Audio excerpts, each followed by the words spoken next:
दर्शकों नमस्कार। कार्यक्रम में आपका बहुत बहुत स्वागत है। मैं हूं योगीराज योगेश और जैसा कि आपको पता है एक पुनर्जन्म को लेकर हमने एक श्रृंखला शुरू की है। मृत्यु के बाद क्या होता है, इस जन्म में मृत्यु के बाद कैसे पुनर्जन्म होता है, इन सब को लेकर हम चर्चा कर रहे हैं।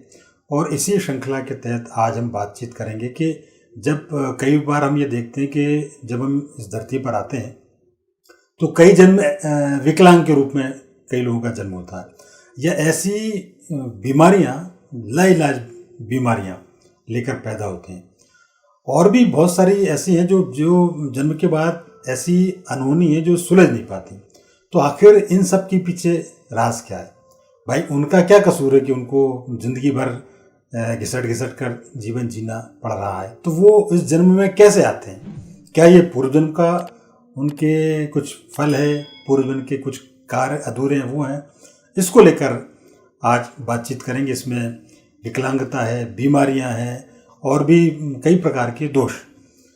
तो इसके लिए सीधे चलेंगे डॉक्टर आचार्य राजेश जी के पास, जो धर्म विशेषज्ञ हैं और पुनर्जन्म और आत्मा के विज्ञान को लेकर जिन्होंने शोध किए हैं। तो आचार्य जी, प्रोग्राम में आपका बहुत बहुत स्वागत है। धन्यवाद। और हमने पिछले एपिसोड में भी चर्चा की थी जन्म और मृत्यु को लेकर। अब हम इस एपिसोड में ये चर्चा करना चाहते हैं। हम कई लोगों को देखते हैं, बेचारे विकलांग पैदा हुए, बड़े मासूम से हैं। कई छोटा बच्चा दिखने में बड़ा सुंदर खूबसूरत, लेकिन उसको जीवन भर की विकलांगता आ गई। और हम केवल इंसानों में ये नहीं देख रहे, कई जानवरों में भी देखते हैं। गाय बेचारी बहुत सुंदर सी गाय, और वो उसको बड़े कष्टपूर्वक जीवन निकालना पड़ रहा है। इन सब के पीछे क्या राज है आचार्य जी? इसमें होता तो ये कि जो बीमारी का संबंध दैहिक, दैविक और भौतिक, ये तीन प्रकार के रोगों का विशेष रूप से आध्यात्म में वर्णन मिलता है। और ये तीन प्रकार के रोग होते भी हैं। तो जैसे दैहिक रोग सामान्य तो माने जाते हैं, जो हम बैठे हैं सीलन भरे स्थानों में बैठे हुए हैं, सीलन भरे में चाहे आप योग करो, प्राणायाम करो, आखिर जाके अस्थमा नहीं होगा तो सर्दी या शीत प्रकृति तो आपको रहने लग जाएगी। तो ये दैहिक रोग हैं। लंबी सिटिंग कर रहे हो आप तो आपकी स्वाभाविक ही स्पाइन में आपको प्रॉब्लम आ ही जाएगी। दैविक वो रोग होते हैं जो ठीक नहीं होते हैं, वो पुराने तरीके से जैसे लौट कर आते हैं। कई अंधाधुंध आ जाना, आकस्मिक रूप से परेशानियाँ खड़ी हो जाना, कोई महामारी आ गई उसमें आपकी विकलांगताएँ आ जाना, एक्सीडेंट में विकलांगताएँ आ जाना, ये दैविक रोगों में आता है। और भौतिक रोगों में सामान्यतः जो घटनाएं घटती हैं, कई बार फ्लड आ गया, भूकंप आ गए, तो उसमें लोगों के हाथ पैर टूट गए, कुछ हुआ, एक्सीडेंट हो गए और फिर बच जाते हैं, या जो नेगेटिव स्थिति बन जाती है। तो इस प्रकार के रोग का तीन का तो इसमें वर्णन आता है। लेकिन कुछ रोग ऐसे होते हैं जो अपनी आत्मा के साथ आ जाते हैं, तो ऐसे भी नियम होते हैं। और कई लोग ऐसे भी आए जिनकी हत्याएं बड़ी क्रूरता के साथ हुई, तो इस क्रूरता से डरते हैं। कई लोग ऊपर से कूद कर गिर कर मरे तो उन्हें ऊंचाई से डर लगना शुरू हो जाता है।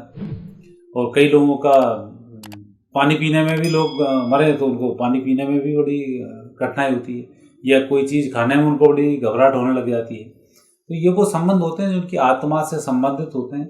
हम पूर्व जन्म में कैसे मरे हैं, क्या हुआ है, वो सब यादें इनके साथ में होती हैं। इसलिए फिर इस प्रकार की हरकतें होती हैं, उन्हें परेशानी का सामना करना पड़ता है। अच्छा आचार्य जी, क्या ये माना जाए कि मतलब ये जो विकलांग जो पैदा हुए हैं, जिनको आजकल दिव्यांग बिल्कुल सही शब्द है, तो क्या उन्होंने पूर्व जन्म में कुछ बुरे काम किए होंगे? ये तो कई मामले में तो नहीं कह सकते, क्योंकि अब जैसे पोलियो का निवारण, खुराक चलना शुरू हुई, पोलियो का निकलना शुरू हुआ। लेकिन आत्मा, मन और मनुष्य का शरीर, इन तीन का बड़ा गहरा संबंध होता है। आत्मा के पास, आत्मा को जब तक दिखता है कि हाँ मैं इस शरीर के साथ, मन के साथ अच्छे से काम कर सकती हूँ तो ठीक है, नहीं होते तो फिर वो आकस्मिक रूप से उस शरीर को छोड़ के चले जाते हैं। या उसके शरीर को या उसके मन को कष्ट देना होगा, या पूर्व जन्म में उसने कुछ किया होगा, उसके कष्ट की अनुभूति करानी होगी, तो फिर वो इस जन्म में बीमार शरीर को फिर धारण करती है और बीमार शरीर के साथ वो रहना शुरू करती है। उससे लगातार वो बोले भले ही ना, लेकिन उसको इस चीज़ का एहसास होता है कि कहीं ना कहीं कुछ गलत हुआ है। और जब उस चीज़ के प्रायश्चित पे वो पहुंच जाता है तब उसको लाभ मिल जाता है। इसलिए पास्ट रिग्रेशन थेरेपी के जो कई लोग होते हैं, इनको पूर्व जन्म दिखाया जाता है और उनको लगता है कि नहीं ऐसा ऐसा हुआ था, तो फिर उसके बाद वो डरना बंद हो जाते हैं। बड़ी बिल्डिंगों तक लेके गए, उन पर आत्महत्या ऐसी की थी, तो फिर इस जन्म उनका भय खत्म हो जाता है। तो ये जो परिणाम मिले हैं ये उसी के ही नतीजा रहे हैं।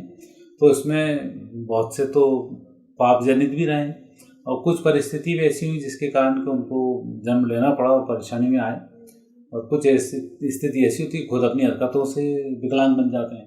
तो इन तीनों का एक मिश्रण जरूर रहता है, लेकिन पास्ट लाइफ से इनका संबंध गहरा होता है। अच्छा, ये निश्चित। अच्छा आचार्य जी, चलिए ये तो अपन मान सकते हैं जैसा भी उनका जन्म हुआ, अब इससे उनको मुक्ति कैसे मिले या एक बेहतर उनकी यात्रा कैसे हो ऊपर जाने की, और अगले जन्म में उनको ऐसा ना लेना पड़े, इसके लिए वो क्या कर सकते हैं, क्या उपाय हो सकते हैं? इसके लिए जो योग प्राणायाम का जो सहारा है ये बहुत बड़ा होता है। चाहे आप विकलांग हो, चाहे आप कुछ भी हो, आपको योगा आप नहीं कर सकते हैं, आप प्राणायाम करना शुरू करें। प्राणायाम नहीं कर सकते तो आप पंच ज्ञानेंद्रिय इनके माध्यम से भगवान की आप सेवाएं करना शुरू करें, और जो स्थिति बनी हुई है इसका पश्चाताप आप जरूर करें, क्योंकि इस बीमारी का संबंध पूर्व जन्म से तो होता है। अच्छा, तो पश्चाताप आप करना शुरू करेंगे, आपको लाभ मिलेगा। जैसे अब शुगर आजकल बढ़ रही है, शुगर बढ़ने के पीछे कारण है कि हमारी जीवनचर्या सब डिस्टर्ब हो रही है। योग ध्यान प्राणायाम करेंगे हम इससे ठीक होंगे, लेकिन जब कोई एक रोग आपके शरीर में आता है तो अगले जन्म में आपकी आत्मा उससे संबंधित शरीर को ढूंढ लेती है। तो वो फिर एक जो आत्माओं का नया खेल शुरू हो जाता है, वो बड़ा गंभीर होता है। तो इसलिए जो भी घटनाएं घट रही हैं इसी जन्म में समाप्त की जाए, उसके लिए टोटल उनको प्रयास करना चाहिए। तो उसमें योग ध्यान बड़ा सहारा लगता है, भक्ति मार्ग का विशेष सहारा इसमें होता है, और धर्म की बातों को करना, प्रायश्चित करना, और योग पिंडदान वगैरह करना, दान करना, ये इन सब के हिस्से हैं कि हमें अगले जन्म में ये परिस्थिति ना देखनी पड़े। तो जो गंभीर विकलांग होते हैं बोलते हैं पूर्व जन्म की सजा मिल रही है, अगले जन्म में नहीं मिलनी चाहिए, फिर वो इस तरीके रहते हैं। अच्छा। तो मेरे पास तो आके हर तरीके के व्यक्तियों के रिकॉर्ड है ना, जो बीमार पड़ता है व्यक्ति बोलता है कि कोई पाप थे जो सजा मिल रही है। अच्छा, तो एहसास होता है, सपने भी उस तरीके के आते हैं। जी। वो लोग बताते हैं कि हाँ ऐसे सपने आए, फिर ऐसा हुआ, फिर मैं गिर गया, फिर सारा, फिर विकलांग हो गया, फिर मेरी टांग टूट गई, टांग टूटने से पहले सपने आना शुरू हुए। तो वो सारी। अच्छा, ये ज्योतिष में मालूम पड़ जाता है? ज्योतिष में मालूम पड़ जाता है, इसके पास्ट कर्मा से मालूम पड़ जाता है कब मरा है और कैसे शांत हुआ है, और इसलिए इसको देह कैसी मिली है और इस देह को ये कैसे सुधारे, इनके ज्योतिष में उल्लेख होते हैं। हर घर से इसका संबंध होता है, और संबंधों को जब देख के उनके उपाय किए जाते हैं उसको लाभ जरूर मिलता है। अच्छा आचार्य जी, लेकिन आप जैसे योग और ध्यान की आप बात कर रहे हैं, कई योगी और ध्यानी भी गंभीर बीमारियों से ग्रसित होते देखे गए, तो क्या वो असर उन पर उतना नहीं होता, या वो लगातार ये इन साधनाओं में रहते हैं बावजूद इसके बीमार पड़ जाते हैं? हमको एक रूप दिखाया जाता है जो दिखाई देता है, और अंदर का एक पास्ट रूप इनका अलग होता है।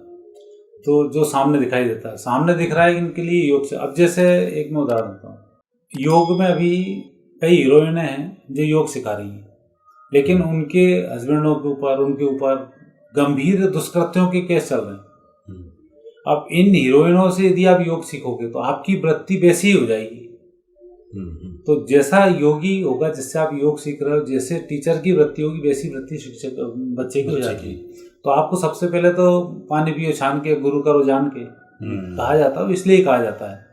तो इन और यौगिक जो लोग हैं खुद साधना कर रहे हैं, लेकिन उनका नहीं इसमें पैसे लगाना है। उन्हें पता है कि सर्दी का रोग हुआ है, नेति धोती कराना शुरू कर दो, इनका रोग बहुत जल्दी ठीक हो जाएगा। लेकिन वो चूंकि पेशेंट आया हुआ है, उसको भर्ती करना है, लंबे समय तक टांगे रखना है।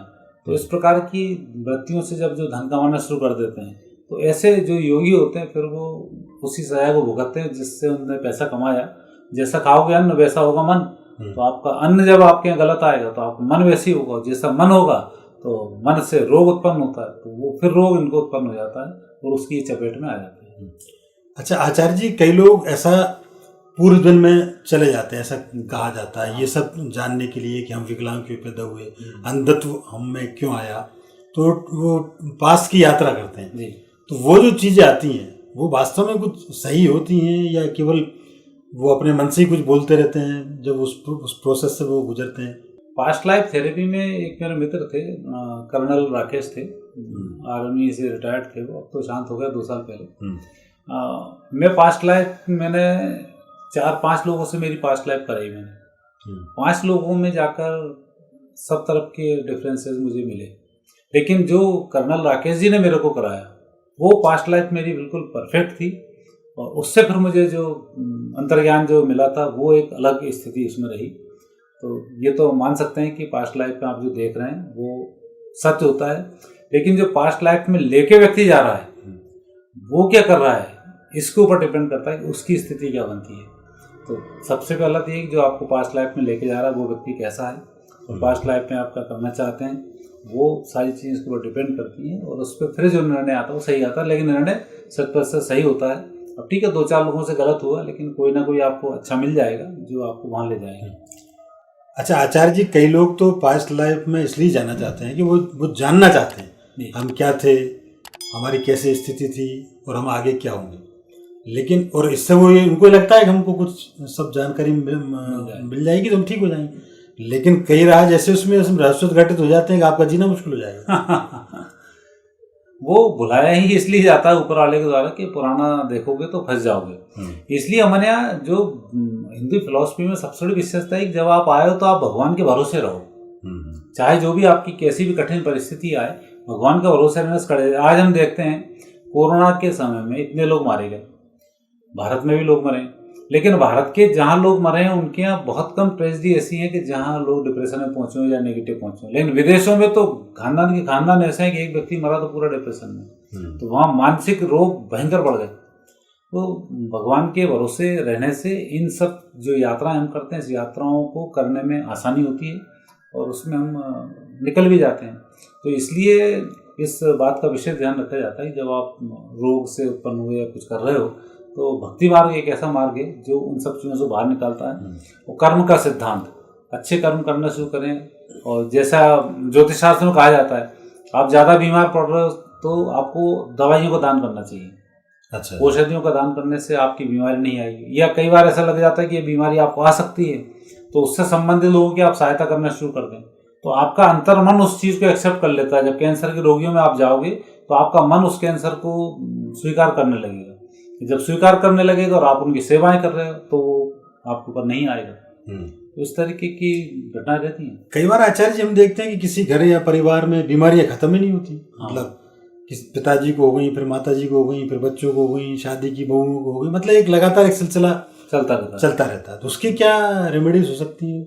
इसकी रेमेडीज में अब जैसे पिछले एपिसोड हमने उसकी चर्चा की थी थोड़ी सी, कि जब कोई व्यक्ति गलत तरीके से मर जाता है तो फिर उसके या गलत तरीके से धन आ जाए, तो जब तक वो धन पूरा नष्ट नहीं हो जाएगा तब तक आपका पैसा या तो गलत आदतों में बच्चों में पड़ जाएंगे, कोई शराबी नशे के आदी हो जाएगा, जुए सट्टे का आदी हो जाएगा, और कई बीमारियां घर में घुस जाएंगी। तो उस प्रकार से वो चलता रहता है, और एक बार जब सिस्टम चला तो उससे संबंधित आत्माएं फिर आपके घर में जन्म लेना शुरू कर देती हैं कि मुझे यहाँ वो निकल जाएगा, तो फिर ये सिलसिला चल जाता है।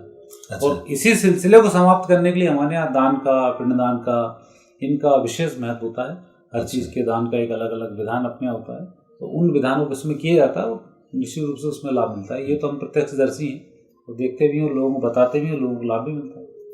अच्छा आचार्य जी, अभी प्रयागराज में बड़ा दिव्य और भव्य कुंभ का आयोजन हुआ। वहाँ भगदड़ में 35-40 लोगों की मौत हो गई। अब उनको लेकर बड़ी कंट्रोवर्सी क्रिएट हुई। कुछ साधु संत महात्मा कहने लग गए कि इनको तो मोक्ष की प्राप्ति होगी, ये इनका प्रयागराज जैसे पवित्र स्थल में इनका निधन हुआ।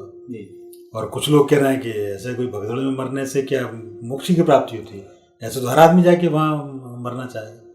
इसके पीछे क्या, इसकी हकीकत क्या है, वास्तव में क्या उनको मोक्ष मिला या नहीं तो बाढ़ जाएगी लोगों की वहाँ जाके मरने वालों?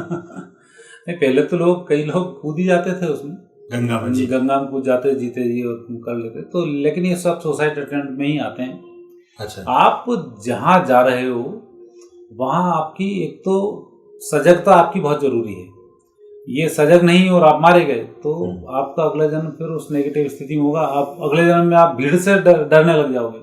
कई लोग ऐसे हैं जो भीड़ में घबराहट होती है कि भीड़ में मर गए तो अब अगले जन्म इनका ऐसा होगा कि इनको जैसे 5-50 लोग हुए इनको घबराहट पैदा हो जाएगी, ऐसे लोग हो जाएंगे।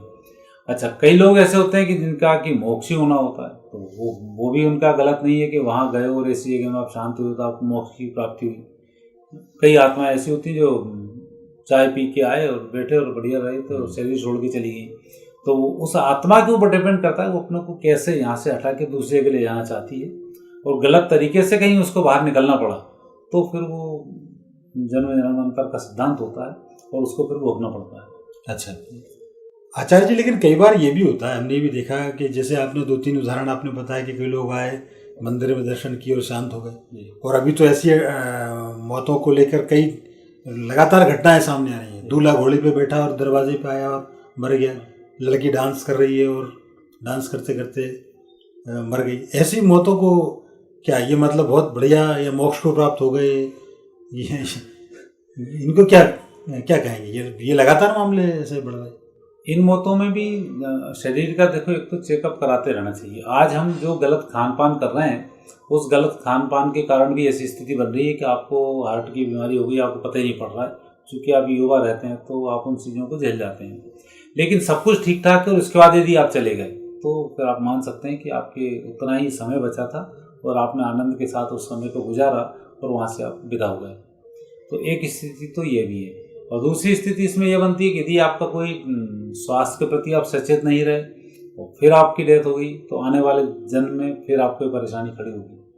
और कई आत्माओं का ये रहता है कि ये शरीर इतने समय तक चलेगा, उतने लिए उन्होंने जन्म लिया और लेकर चली गई। तो एक उनका सिद्धांत काम करता है। तो अब आप उसमें ये नहीं तो मृत्यु तो अपने हाथ में थोड़ी है। हानि लाभ जीवन मरण यश अपयश ये तो सब ऊपर जी। हाँ, ये विधियात कहा जाता है, लेकिन जो एक मृत्यु स्वाभाविक वाली होती है वो मृत्यु एक अलग होती है। आकस्मिक मृत्यु के फिर रीजन ये होते हैं कि कोई, अब जैसे एक्सीडेंट हुआ, वो कहा जाता है भगवान ने बुला लिया इसलिए एक्सीडेंट हो गया। एक्सीडेंट आपकी लापरवाही से हो जाता है। आत्महत्या आपने की, हर व्यक्ति की उम्र 80 साल की, आप कूद के मर जाओ तो उसका कोई वो नहीं होता। लेकिन ये जो इस तरीके के लोग आपके घर में पैदा होते हैं, इस तरीके की सुसाइड कर लेते हैं, इस तरीके के एक्सीडेंट हो जाते हैं, ये वो लोग होते हैं जो आपके पूर्व जन्म में कई बार आपने उनसे कर्ज लिया हुआ है तो आपसे उतना ले गए और लेके निकल गए। कि उस तरीके के भी लोग होते हैं कि आपके अच्छे वाले घर में उन्होंने जन्म ले लिया, आपको परेशान किया और चले गए। कई एक कुछ मेरे पास 2-3 उदाहरण उस तरीके के। एक उदाहरण मेरे पास ऐसा ही व्यक्ति थे, उसके पहले पूर्व जन्म में शांत हुआ सुसाइड करके। वो उसको पता है मैंने सुसाइड किया था, उसको सपने भी आते थे, बचपन में वो लिखता भी था। बड़ा हुआ, बड़ा होने के बाद उसका लड़का शांत हो गया। लड़का शांत हुआ, लड़के ने उसको सपना दे दिया कि पूर्व जन्म में तेरा बाप हूँ, तूने पूर्व जन्म में मेरे को तड़पाया था इसलिए मैं चला गया। वैसे 2 उदाहरण लगातार मेरे सामने है जो सेम वर्डिंग उनकी रही। तो ये भी एक तो बड़ा रहस्यमय विज्ञान था कि अब वो आया, आने के बाद वो शांत हो गया। वो शांति भी हुआ तो पानी रहा, पानी के नज़दीक पहुंचा वो और पत्थर सरका और जाकर उसके साथ बह गया। तो अब ये कह नहीं सकते क्या स्थिति बनती है, पर रहा उसके साथ ये कि उसने सपने भी दिया, सारे काम भी किए, तो ऐसी स्थिति भी जी। तो लेकिन इसका संबंध पूर्व जन्म से होता है। मृत्यु का संबंध हर व्यक्ति को इच्छा मृत्यु का वरदान प्राप्त है। अच्छा। हाँ, आदमी जब जम के परेशान हो जाता तब फिर बोलता भगवान अब उठा ले। कई लोभी टाइप के लोग होते हैं, मरते नहीं, बाद में फिर बोलते हैं भगवान हमें उठा ले। और यदि आप योग ध्यान का सहारा करो, दान पुण्य करते रहो, अपने कामों को करो, ईश्वर सत्ता पे भरोसा करो, तो फिर ये होता है कि आपने मूर्ति आप पूजन कर रहे हैं, आरती कर रहे हैं, आरती करके आप विदा हो गए। तो ऐसे भी लोग हैं। मैंने 2 इतने दूर तो लोगों को देखा है जिनने जिंदगी में लूटा है, लेकिन आखिरी में जब मरे तो पद्मासन में बैठ के मरे। तो ये चमत्कार कैसे? ये चमत्कार के लिए फिर मेरे उनके घर परिवार के लोगों से चर्चा हुई।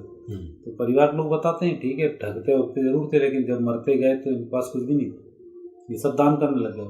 आखिरी में आते आते उनको आवास हो जाता और आवास होने के बाद वो फिर पुण्य करना शुरू कर देते। तो उसमें भी इनके साथ स्थिति बनी। तो ऐसे भी बहुत सारी घटनाएं, और कई ऐसे लोग हैं जो बड़े पुण्यवान थे और बहुत बुरी स्थिति में जाके मरे, लेकिन वो कर्म जरूर उसमें काम आए। जब मैंने उनके रीडिंग करना शुरू किया, उनको बताया, तो फिर ये चीज निकली जी। तो कुल मिला के बात ये कि हम सत्कर्म करें और ईश्वर पर भरोसा रखें, ये एक मूल मंत्र है। और आचार्य जी, आप इतनी महत्वपूर्ण जानकारियाँ हमारे दर्शकों के साथ शेयर कर रहे हैं, इसलिए आपका बहुत बहुत धन्यवाद। और शुक्रिया उन तमाम दर्शकों का जो पूरे विश्व भर से लगातार हमसे जुड़ रहे हैं और इस विषय को लेकर लगातार सवाल कर रहे हैं। ये वीडियो आपको पसंद आया हो तो लाइक करें, शेयर करें, हमारे चैनल को सब्सक्राइब करना ना भूलें, साथ ही बेल आइकॉन को प्रेस करें ताकि हमारे नए वीडियो से संबंधित नोटिफिकेशंस आपको लगातार मिलते रहें। अगली बार फिर किसी नए विषय के साथ आपसे बातचीत होगी।